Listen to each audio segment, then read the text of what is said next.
Hello everyone and welcome back to the Car Code channel. If you're new here, make sure to hit the subscribe button down below. First of all, a big thanks to David Hayton, Peugeot and Kendall for letting me do this review of the new 2008. So let's start with the exterior of this car. As you can see, it looks very different from its predecessor and it is quite a bit bigger at that as well.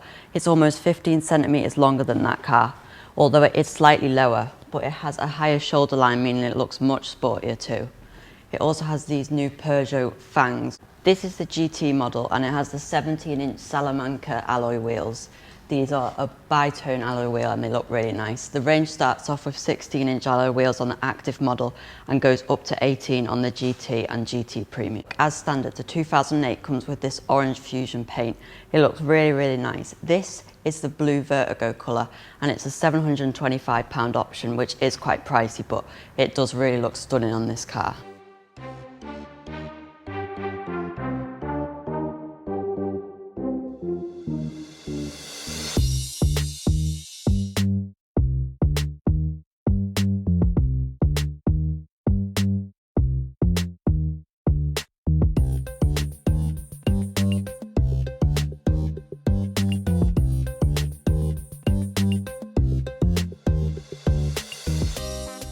Let's have a look inside the new 2008.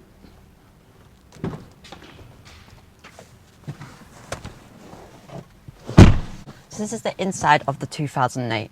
It features Peugeot's iCockpit that come out on the 3008 a few years ago, and it feels really modern and unlike any other car in here. This car is fitted with the 10-inch display. This is an upgrade and it comes on the GT models and above. If you want to upgrade to this, if you're on the Allure or the Active model, it'll cost £950, which is quite a lot. It's a nice screen, but the 7-inch will be fine too. You've also got these digital dials here and I just like the way it looks. A few other details inside. The GT has this GT badge, which is quite sporty as well as this lime green stitching. In the base model you get orange stitching, and then in the Allure you get blue stitching, and then the GT and above all have this lime green stitching. It's very bold, but it's nice to have a bit of colour in the cabin. On the GT and GT Premium, the car has a dark headlining. I'm not a huge fan of this. It is a very bright day today and the big windows definitely compensate for this, so I still feel not too claustrophobic in this car, but definitely a light headlining is a much preferred option for me. You do feel a lot higher up in this vehicle and that's a really good thing. In these small SUVs, it's good to have that extra height, as that's what they're made for. I know last week I was in the Hyundai Bayon and that definitely didn't feel as tall or as commanding as this driving position. It felt more like a normal hatchback. This definitely feels like you're higher up, a bit above, a bit safer on the road, and you've got a really good view out of the cabin. The seats also have plenty of adjustment. They go up higher, as well as the steering wheel. Can go up, down, forwards and backwards too. The only issue with the driving position I'd say would be is that the steering wheel, this is the max height it goes up. So if you really are tall, you'd have to go down a bit to manage this steering, and the seat's quite an angle, so your knees are quite close to the steering wheel. Personally, I don't mind this, it does feel quite sporty, but if you're a bit taller, that could get in the way, definitely. Let's have a little look at what the space in the back has to offer. The space in the back seats is actually quite generous. This seat is all the way back, I believe, and I've still got quite a lot of knee room and loads of headroom too. If you get a sunroof on the top of the range, that is a £950 option, but that will cut into headroom, but it'll definitely feel a lot lighter as well. You've also got these really handy nets in the back of the pockets as well. I'm 5'7" and that's for my position of driving, so there's plenty of space in the back of here. It feels much bigger than a Volkswagen T-cross in the back of here. It does feel a bit dark because of the dark headline in the back, but the windows feel quite generous as well. They do slope up at the back, but it's nothing too major or anything too bad. And with these proper headrests and proper moulded seats, it feels quite comfortable in here. I'd say the only thing is the view to the front of the car isn't too great because these seats are quite chunky and thick, but it's not as bad as an integrated headrest like on the Nissan Juke. So another thing about practicality which makes this car good for families is the doors at the back open quite wide as well, and it's good to have these doors like this way instead of having hidden doors like on the Nissan Juke, which looks a bit more sporty and nice, but this is more of a car made for families than that car. So let's have a look at the boot space. The boot is Really quite big at 434 litres. It's bigger than the Nissan Juke, Volkswagen T-cross, as well as Renault Captur and many more rivals as well. The Ford Puma just pips it with 456, but that's nothing noticeable really. It's also got a false floor underneath, so that's really good to make the loading bay level and keeping things under there as well.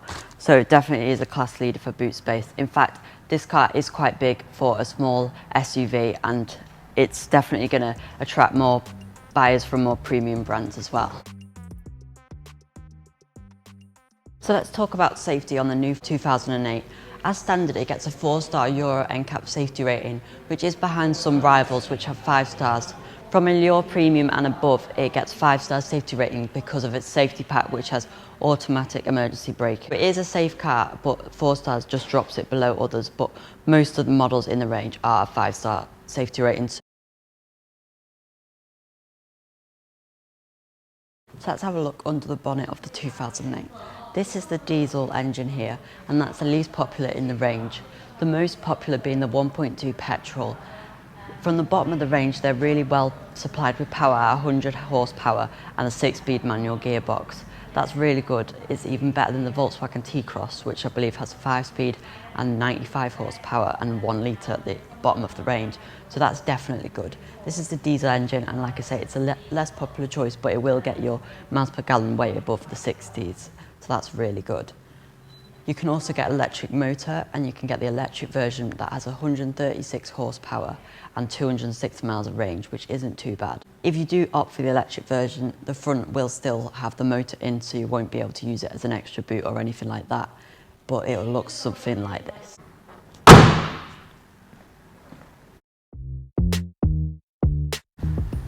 So I'm going to talk about some negatives and then move on to the positives of this car. The first negative is just a little minor issue, and that's the glove box is only half size of a normal glove box. That's easily solved. You can just put a little box in the boot for your things, whatever. It's not a big problem. It's just a little attention to detail that's missing there.